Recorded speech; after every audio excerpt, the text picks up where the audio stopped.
यो रेडियो नेपाल हो। अब निर्मला ठकुराठीबाट समाचार सुन्नुहोस्।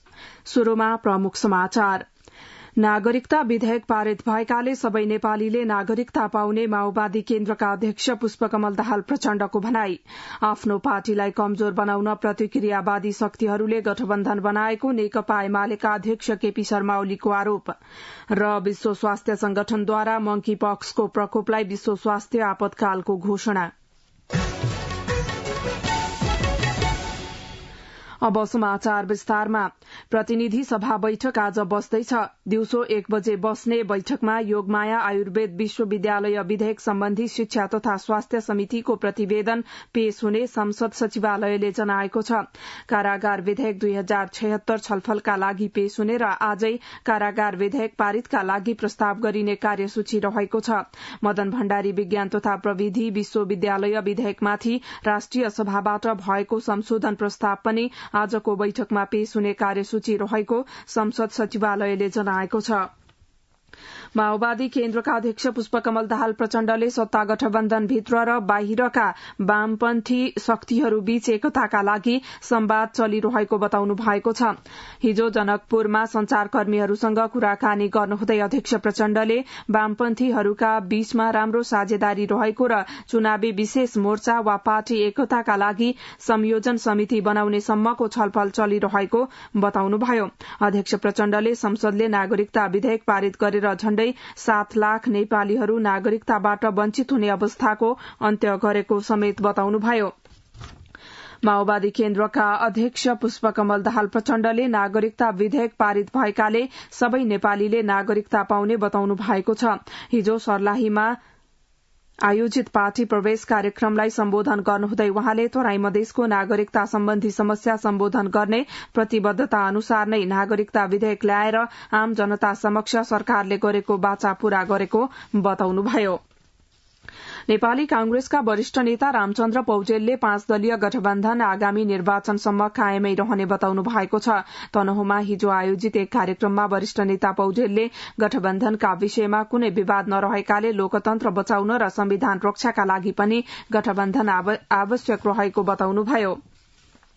प्रमुख प्रतिपक्षी दल नेकपा एमालेका अध्यक्ष केपी शर्मा ओलीले आफ्नो पार्टीलाई कमजोर बनाउन प्रतिक्रियावादीहरूले सत्तारूढ़ गठबन्धन बनाएको बताउनु भएको छ।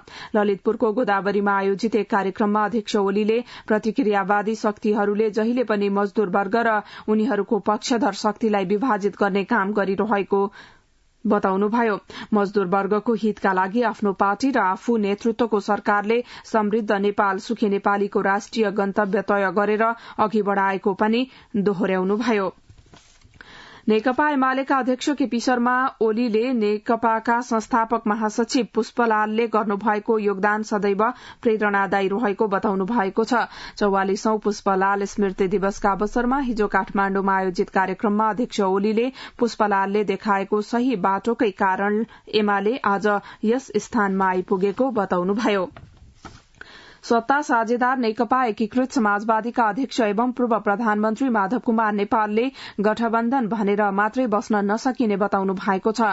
पार्टी निकट नेपाल तामाङ संघ समाजवादीले हिजो काठमाण्डुमा आयोजना गरेको एक कार्यक्रममा अध्यक्ष नेपालले आगामी मंगिर पहिलो साता आम निर्वाचनको घोषणा हुने भएकाले गठबन्धनको भर नपरी पार्टीको संगठन सुदृढीकरणको काममा जुट्न पार्टीका नेता कार्यकर्तालाई निर्देशन दिनुभयो।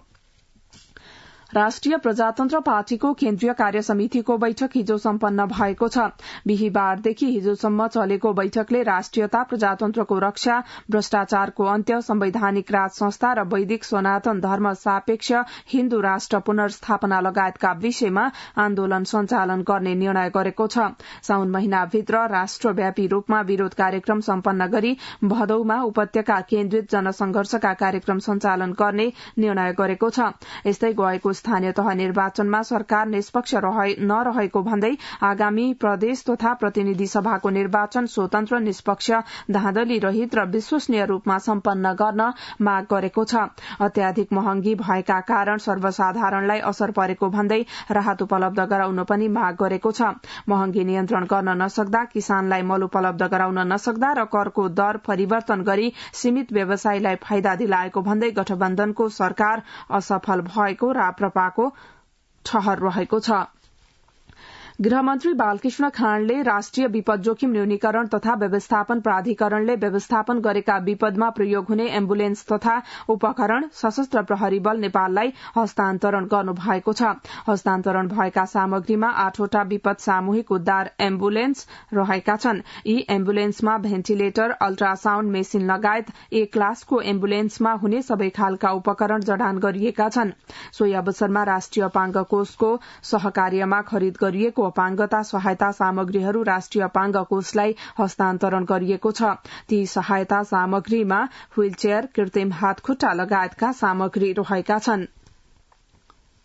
शहरी विकास मन्त्री मेटमणि चौधरीले अहिलेको समाजले हरेक क्षेत्रमा असल नेतृत्व खोजिरहेको बताउनु भएको छ। नेकपा एकीकृत समाजवादी काभ्रेको सम्पूर्ण जनवर्गीय संगठनद्वारा हिजो धुलीखेलमा आयोजित पार्टीको तर्फबाट नवनिर्वाचित जनप्रतिनिधिलाई बधाई तथा सम्मान कार्यक्रमलाई सम्बोधन गर्नुहुँदै उहाँले वर्तमान समाजले हरेक क्षेत्रमा असल नेतालाई नेतृत्वमा पुर्याउनुपर्छ भन्ने आवाज उठ्न थालेको बताउनुभयो। रेडियो नेपालबाट अहिले सुन्दै हुनुहुन्छ बिहान 9 बजेको समाचार। अब केही बेर विज्ञापन र सन्देश। ड्याडी इन्डिया जाने, मम्मी चाइना जाने, दुवैजना फेसबुक र भाइबरमा 0। अनि हामीले कसरी कन्ट्याक्ट गर्ने? तिमीहरू फेसबुक र भाइबरमा हिरो भएर के गर्ने? नेपाल टेलिकमले ल्याएको सेवा सुविधाको बारेमा 0 रहेछौ। अहिले नेपाल टेलिकमले रोमिङ सेवा ल्याएको छ। चाइना र इन्डियामा हाम्रो यही प्रिपेड मोबाइल मजाले चल्छ। बेला बेलामा कुरा गर्न केही समस्या छैन। हो र भने अनि कसरी चलाउने चाहिँ थाहा छ त? किन थाहा नहुनु? यो सेवा एक्टिभेट गर्नलाई *1415 *7 र # डायल गर्नुपर्छ र उतैबाट रिचार्ज गर्न पनि मिल्छ। तिमीहरूलाई पनि अरू कुरा थाहा पाउन मन छ भने नेपाल टेलिकमको मोबाइल एप्स अथवा वेबसाइट हेरे हुन्छ। नेपाल टेलिकम, राष्ट्रको संचार। अब बाँकी समाचार। पछिल्ला केही दिन यता कोभिड-19बाट संक्रमित हुनेको संख्या बढ़न थालेको छ। हिजो 2996 नमूनाको परीक्षण गर्दा 335 जनामा संक्रमण पुष्टि भएको स्वास्थ्य तथा जनसंख्या मन्त्रालयले जनाएको छ। यसै गरी हिजो 86 जना संक्रमण मुक्त भएका छन्। सक्रिय संक्रमितको संख्या 2971 रहेको छ। काठमाण्डुमा 500 बढ़ी सक्रिय संक्रमित रहेको मन्त्रालयले जनाएको छ। यस्तै मोरङ र ललितपुरमा 200 बढ़ी सक्रिय संक्रमित रहेका छन्। अब अन्तर्राष्ट्रिय समाचार। विश्व स्वास्थ्य संगठन WHO ले मंकीपक्सको प्रकोपलाई विश्व स्वास्थ्य आपतकाल घोषणा गरेको छ।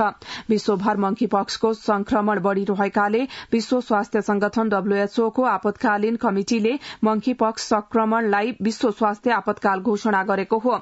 विश्वका 75 देशमा 16,000 भन्दा बढ़ी मंकीपक्सका संक्रमित भेटिएका छन् भने त्यस प्रकोपका कारण हालसम्म 5 जनाको मृत्यु भएको छ। इराकको उत्तरी प्रान्त दुहोकको एउटा रिसोर्टमा घातक बम विस्फोटपछि इराकले संयुक्त राष्ट्र सुरक्षा परिषदको बैठक बोलाउन आग्रह गरेको छ। इराकी विदेश मन्त्रालयका प्रवक्ताद्वारा जारी विज्ञप्तिमा मन्त्रालयले संयुक्त राष्ट्रसंघ सुरक्षा परिषदलाई टर्कीको आक्रमणबारे छलफल गर्न तत्काल बैठक गर्न अनुरोध गरेको छ। आक्रमणमा दुहोक प्रान्तमा 9 सर्वसाधारणको मृत्यु भएको थियो भने कैयौं घाइते भएका थिए। टर्कीले गत बुधबार इराकको अर्ध स्वायत्त क्षेत्र कुर्दिस्तानको दुहोक रिसोर्टमा आक्रमण गरेको थियो। इराकी सरकारले टर्की सेनालाई आक्रमण गरेको आरोप लगाएको छ भने आरोपको अस्वीकार पनि टर्कीले गरेको छ। अब मौसम सम्बन्धी जानकारी। आज देशभर आंशिकदेखि सामान्य बदली रही केही भागमा मेघगर्जनसहित हल्कादेखि मध्यम वर्षा हुने जल तथा मौसम विज्ञान विभागले जनाएको छ।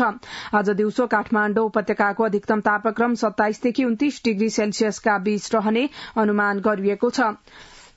अन्त्यमा यस प्रसारणका प्रमुख समाचार फेरि एकपटक। नागरिकता विधेयक पारित भएकाले सबै नेपालीले नागरिकता पाउने माओवादी केन्द्रका अध्यक्ष पुष्पकमल दाहाल प्रचण्डको भनाई।